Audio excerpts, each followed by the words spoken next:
Hello everybody and welcome back to the Prince of Persia 2008 walkthrough. We're almost there. It's time for the finale. Yep, you heard me right. It's time for the end of the game. We have healed all of the fertile grounds, we've defeated all of the corrupted, and we've collected every single light seed. And so it's time for us to make our way back to the temple and finish off Ahriman for good. Unfortunately, I am still as clumsy as ever, but what can you do? The game is nice enough to just let me forget that and to just continue onwards. Now, I will say now that I really like the ending to this game. That may be a slightly controversial opinion, but you will see why, and I will explain why I think that the ending to this game is so good and so fitting.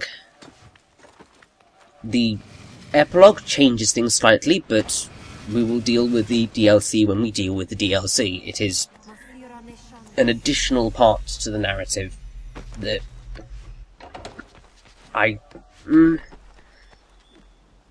we'll discuss it when we cover it, which will be after this finale part, but not until then. In the meantime, I'll just say it feels so weird to be already done with this game. Like,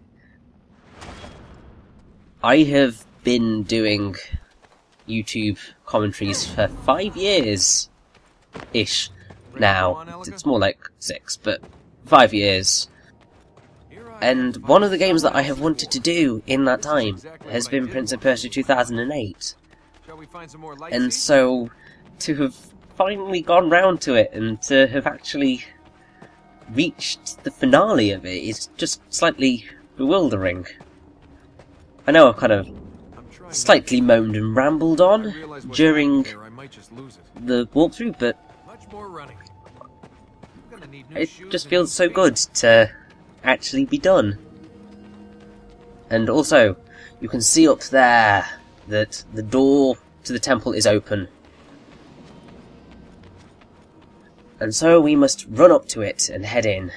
And we're going to get something that you probably weren't quite expecting. I know for a fact I certainly wasn't. But oh well. Tomb with a view. It is my mother's. Well, that's a bit dark. Sorry about your mother. Be sorry for the world. For when she died, so did my father. So did my people. With her death, my father took himself from his duty, gave himself to grief. Because of your mother, your father gave himself to Ahriman? No, he would never do that. He would never betray his people. Everyone has their price. Not my father. Then why did he set Ahriman free? The tree was already weak. You don't believe that. The heavens are a desert without their stars. The sands eternal. All compass lost to the void. Speak Now, from your grief to the heavens. Pray your heart's blood can rekindle the spark. Beautiful thing, but I'm kind of slightly concerned by the lack of a space between the eternal and the all and the lost and the can there. That kind of just Father could not do that. there's a little itch in my consciousness which is just like, no, that is not okay. That is not okay. I'm a little bit of a grammar Nazi sometimes. Also, did you see the slightly different loading screen? This is quite fun. And also, we're back in this place, and we are about to get a ridiculously long string of every single type of power plate that we have ever encountered. This is basically your final platforming challenge before you finish the game, and it's arguably quite hard. But in the grand scheme of things, they could have thrown a hell of a lot worse at you. But it is quite dramatic and builds up the tension of what we're about to face. because we're about to face essentially the devil. I mean, I've certainly faced a hell of a lot worse in video games. I mean, I've punched God into the sun, but this is still kind of very climactic, and I really, really, really, really like what they do with Ahriman. It'll make more sense when we are actually with him, but still. And once again, there's the Wings of All Mars, proving why I'm just not a fan. It's just the most boring of them all. Like, I know that essentially the Breath of All Mars does exactly the same kind of thing, but it just feels more engaging. To me, at least.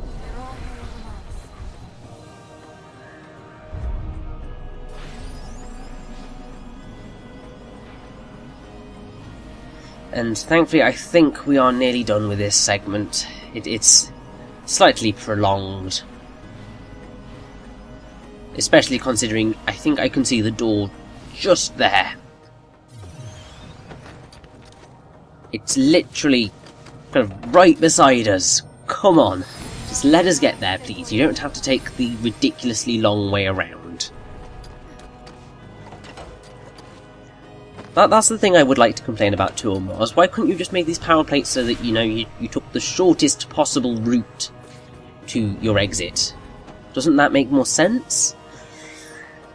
I don't know. Apparently not. But here we go. Darkness to light is what this section's called, and I find it really good and clever. To arrive in the nick of time. I think we missed our entrance.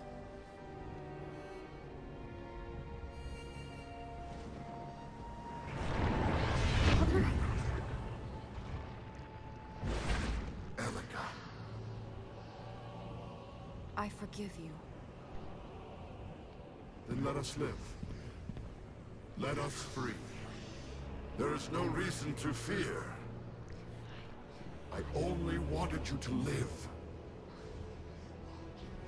You took my life. You twisted everything I lived for.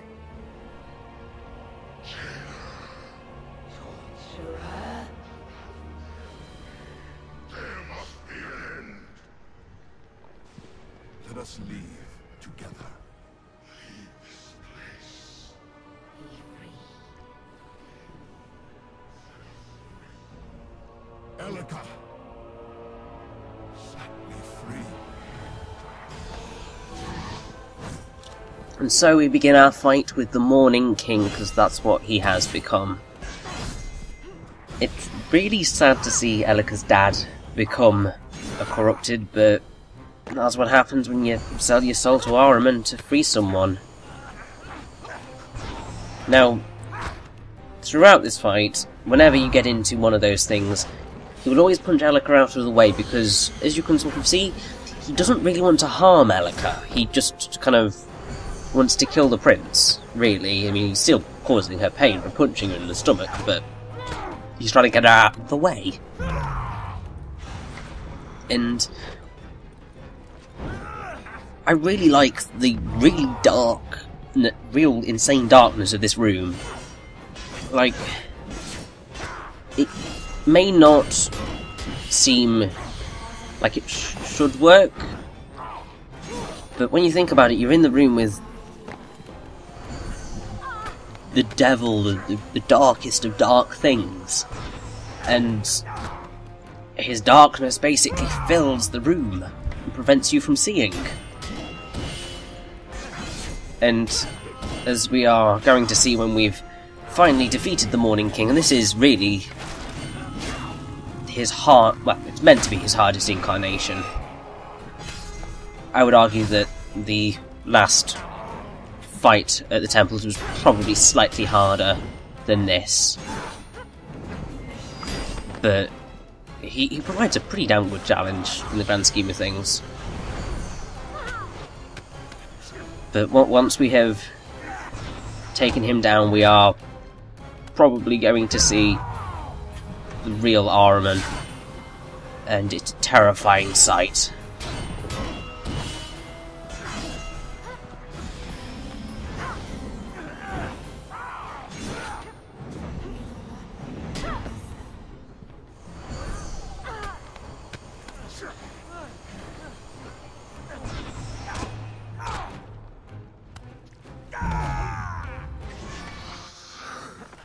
And it's something that kind of you can sort of just hear now. It's going to become more apparent as we get further on. But Ahriman's kind of constantly talking throughout this fight, just subtle, slight things, which is just really creepy and disconcerting. And the Mourning King is down. Will Elika be able to heal him? Elika. No! Father, no! No, she will not.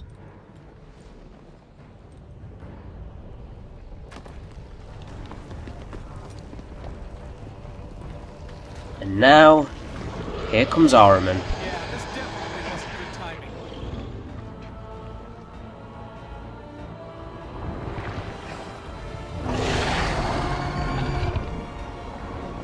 Quickly! We must reach that plate! So, the final fight with Ahriman, you get to see entirely from Ahriman's perspective. It's really quite clever. Because, I mean, technically you would not be able to see a thing if you were playing this normally. So it's just a really, really clever twist. And it's a platforming challenge, which is maybe slightly anticlimactic, but then we did have the fight with Elika's father, and really, this is quite a challenge, because particularly when you get to these bits with these plates, you are under a very strict time limit to get onto that plate. And if you don't get onto the plate in time, then you are going to have to redo that entire section. It can get a little bit tedious if you have to repeat the same thing again and again and again, but then if you make it to these fertile grounds, then you can send the darkness away a little bit and be able to progress. And once we heal all of these fertile grounds, we should be able to stop Ahriman for good. I also really like that at no point do you ever get a full look at Ahriman's body. You see his hands and you sort of see his face, but that is it. And at no point do they show you the full thing. And that is something that so few things actually do. Whenever you have a big hulking monster, there comes the point where that monster is shown off. And when that happens, you just kind of... it becomes a bit anticlimactic, because it's just like, oh, so that's what it looked like. That's not as good as I was expecting. Whereas here, because they don't show it off, you always have the slight horror of what the heck does Ahriman look like and what the heck is he. Also, kind of, this is probably the most difficult segment of the entire platforming journey. That last movement that I did was me being a klutz, but it's that other vine that I got caught on the first time. Essentially, I just wasn't quick enough, and I got caught by the corruption that was flung at us. That's probably the most useful point for making use of the quick vine travelling that you can do with kind of pressing A. But it is completely possible to get there without doing that.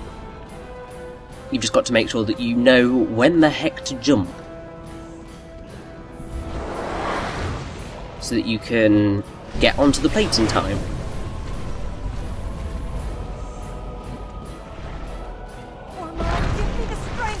Now, in general, Ahriman doesn't really manage to do a whole lot. As long as you are constantly moving, he will never be able to hit you, because he's kind of generally constantly aiming for just where you were. You struggle more if you kind of hold your position for far too long. But I think this is number 3 fertile ground, maybe number 2, but we are very, very, very near to defeating Ahriman for good. Or at least we hope so. Push back the darkness.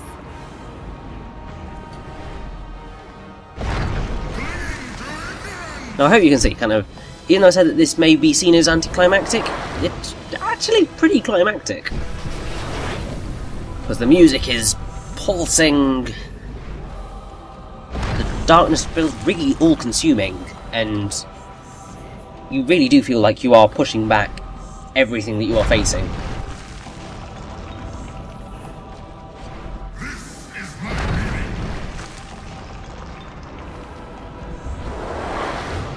Now, I believe that this is our final, or somewhat final, fertile ground that we are heading towards. We've just got to make it all the way up to the top, and then we can land the final blow to Ahriman.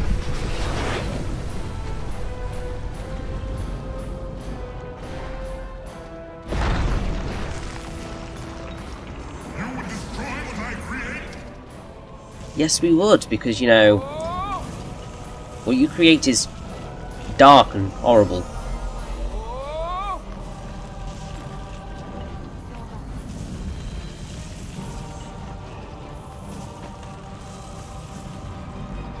So that's probably the one point where the camera is unhelpful, because it's just a bit too far away and a bit too behind you to make things nice and simple, but it is a nice, fun little challenge to make it through that without getting too damaged.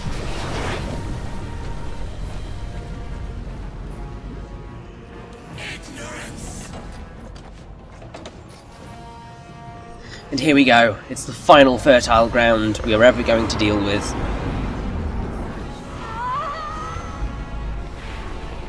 And let's jump on this power plate and land the final blow on Ahriman. It's time to get rid of him for good.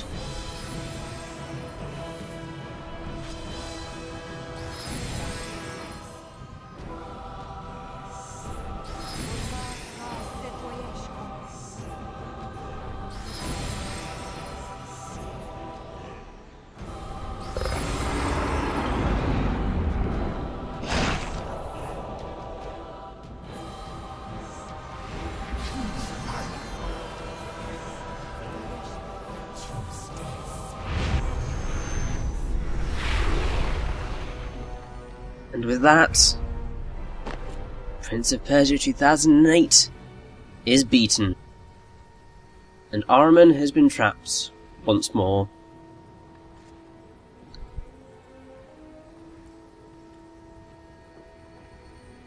We did it! Elika, we did it! Elika?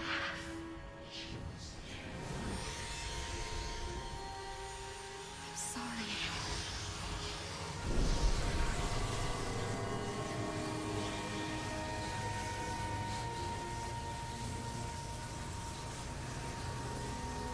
No!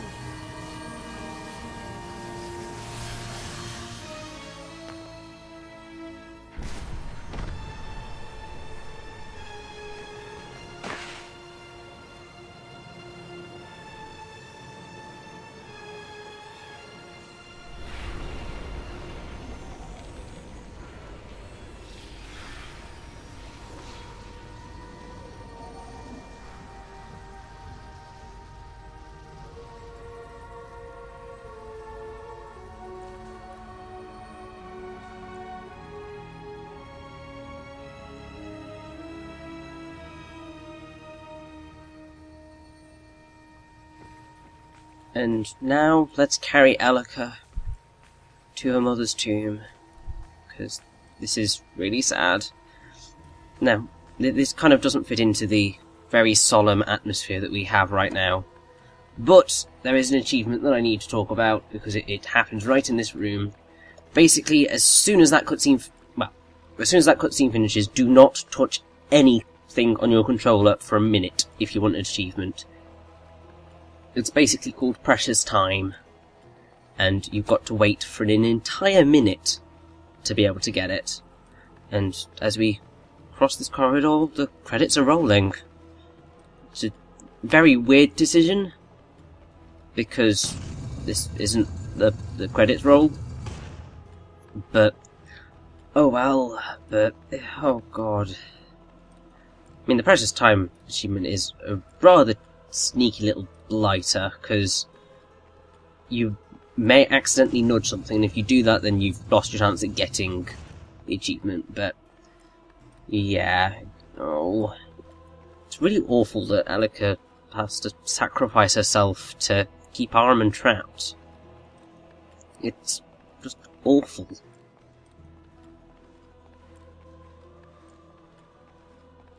And we get to see what the desert looked like before we ever arrived here, with these wonderful trees in the background, and the credits are all stopped because it's useless at this point. Because we have a bit more story to go.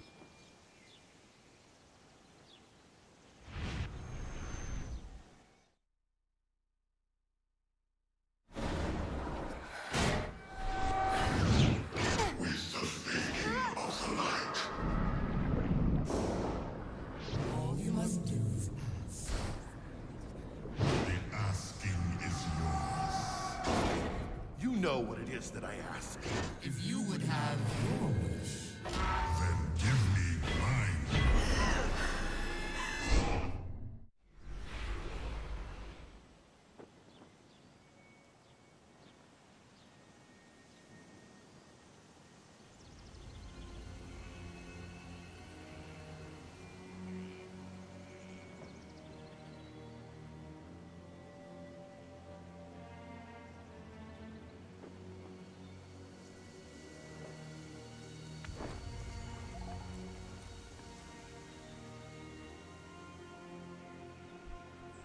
And so, we are faced with two decisions.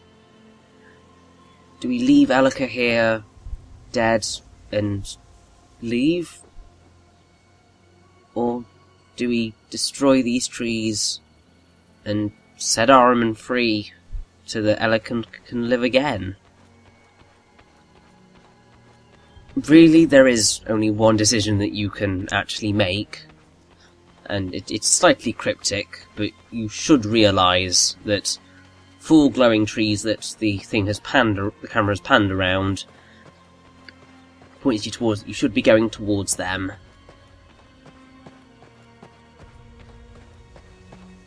Now,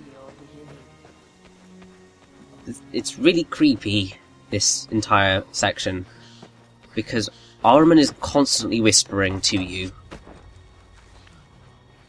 And it's really, really unsettling. But yeah, we have to undo all of the hard work that we have just accomplished. Because up until this point, you can see that the prince has just kind of fallen for Elika completely. And how can you let someone that you love that much die? Especially when there is the possibility that there are other ways of defeating Ahriman. It's just... oh. Now I'd say this is probably the most horrible of the things to get to, because you've got to get to the end of that thing to be able to jump over, but I was being incredibly clumsy. And I would have cut it out, but you can just about hear Ahriman's whisperings, which are completely unique throughout the majority of this entire section, so you may want to listen to his ramblings.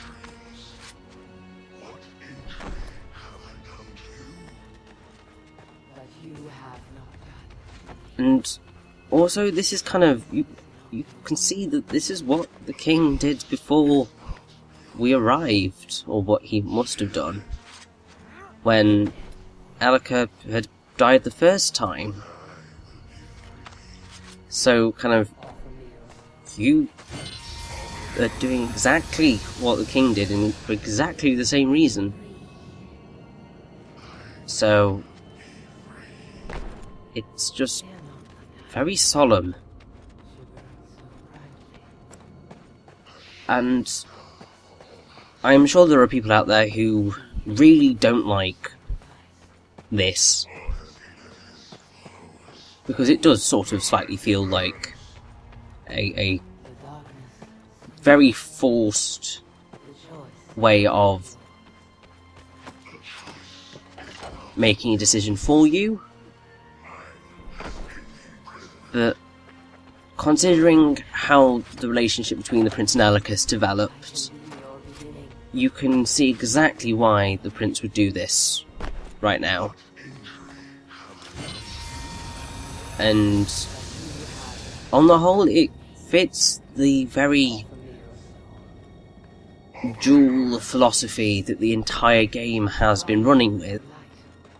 You've always had the Prince's and Elika's differing perspectives on things, and so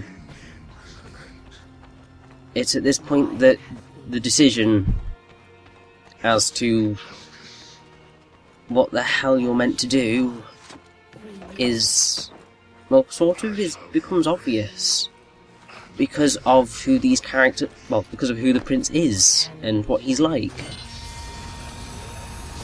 Whether you agree or disagree with the Prince's decision is something else entirely. I mean, I did read somewhere someone who was just like, either he's learnt nothing from Elika and is just still thinking about himself, or he was just a complete dick from the beginning and was just being evil. The first one, that he learnt nothing from Elika, is certainly the more accurate description of what is going on here. But I'd say that that kind of ignores another potential option, and it's something that will get covered in the epilogue, and it's just that the Prince cares so much for Elika that he wants to find another way of preventing Ahriman from destroying everything. Why on earth should Elika have to die to stop an evil god from taking over the world? No one should have to make that sacrifice. But then, the alternative to that is, if that's the only way of stopping it, then surely someone has to make that sacrifice if they want the world to continue onwards. It's a very morally complex issue. And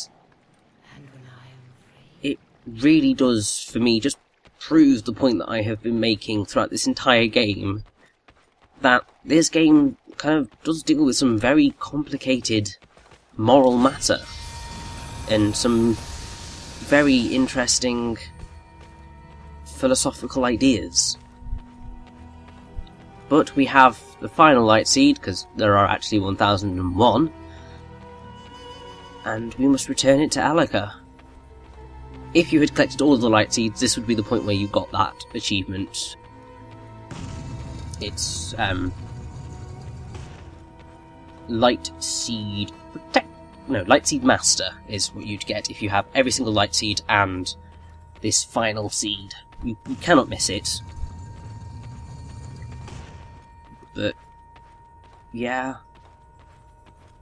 hopefully this will bring Elika back to life, and then we have reached the true ending of the main game of Prince of Persia 2008.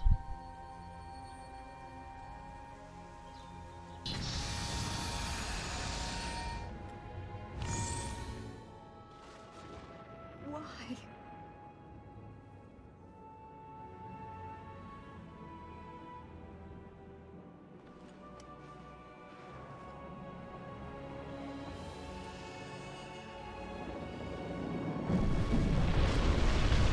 What is one grain of sand in the desert?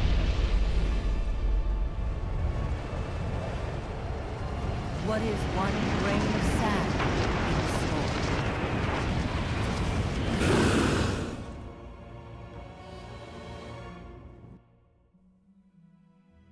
And with that, Prince of Persia 2008 is complete, apart from the epilogue DLC, which we will cover in the next part. But that's the end of the game. And while I'm sure there will be many people who find it deeply unsatisfying, I really like it. As I've said multiple times throughout this part, it's a bit dark, and you have just undone everything that you've worked to achieve. But for the characters of the prince, that is how you can see him acting. And I really, really like the book ending of the, what is one grain of sand in the desert, one grain amongst the storm. Because I've said in many walkthroughs that I've ever done that I love bookending as a narrative technique.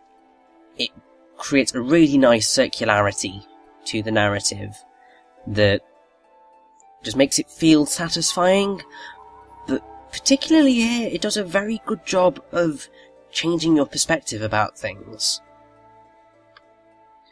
Because while at the start, the whole what is one grain of sand amongst the storm, it makes you think that it's talking about the prince, but really it's talking about Elika and just life in general.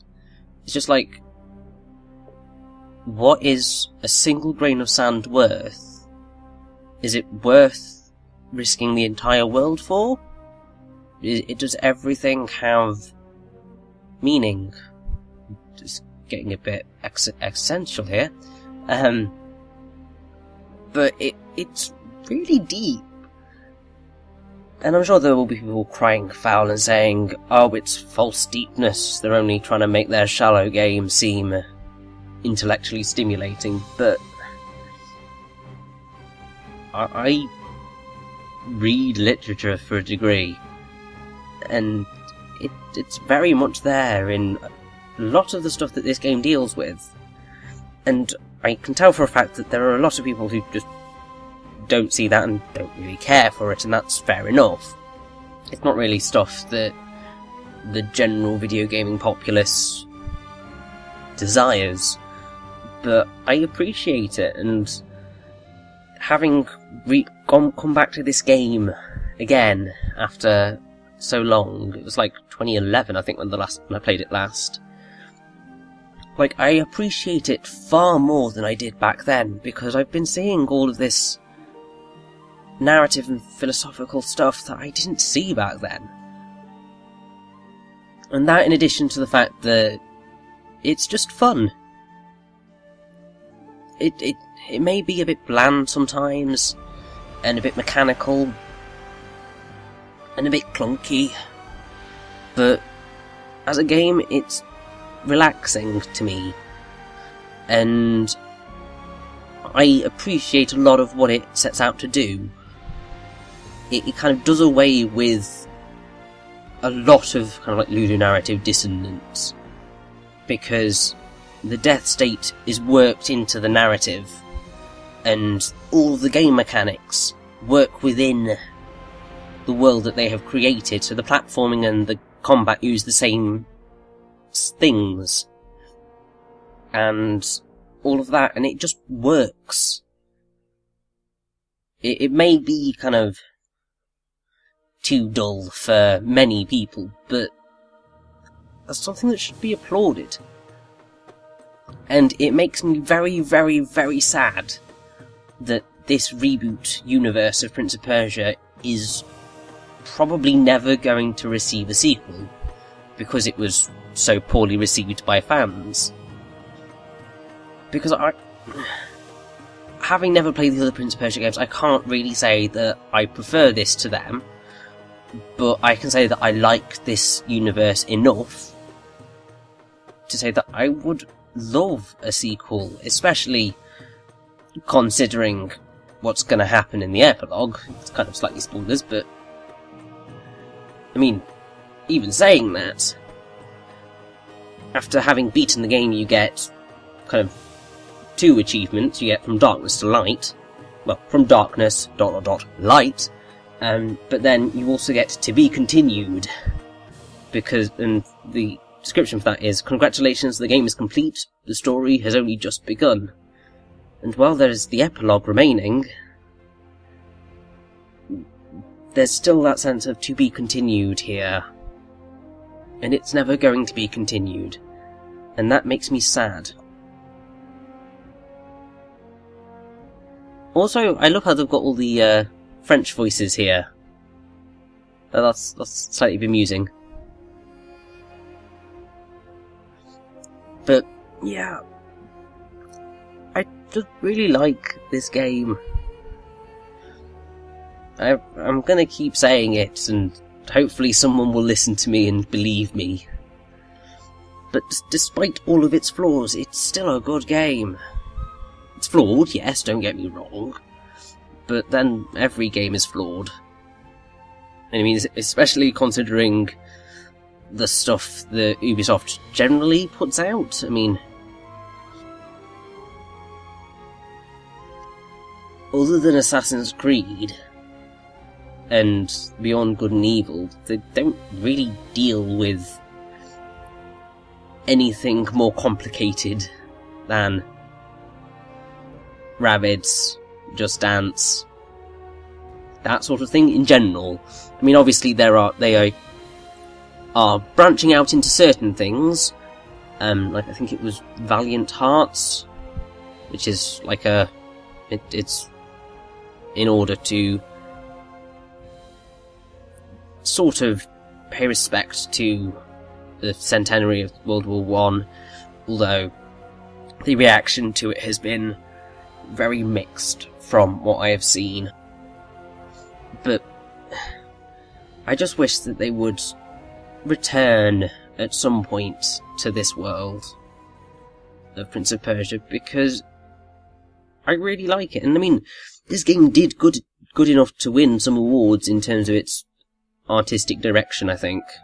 I can't remember how many awards it got, but it got a decent amount for its art style. And really, I just like it. And I think I should probably stop rambling on and on and on now, because I've said everything I can say about this game and about its ending now. So, I will leave you to enjoy the rest of these credits. They're very nearly done. And I hope you've enjoyed the walkthrough. I'll be starting very, very shortly on the Epilogue DLC and the single video of extras, and I hope you join me for them. But other than that, I hope you join me for the next playthrough or walkthrough or whatever the heck it is that I do. So, enjoy the rest of the credits. I hope you've enjoyed Prince of Persia 2008, and I will see you next time. Gamer Richie signing off.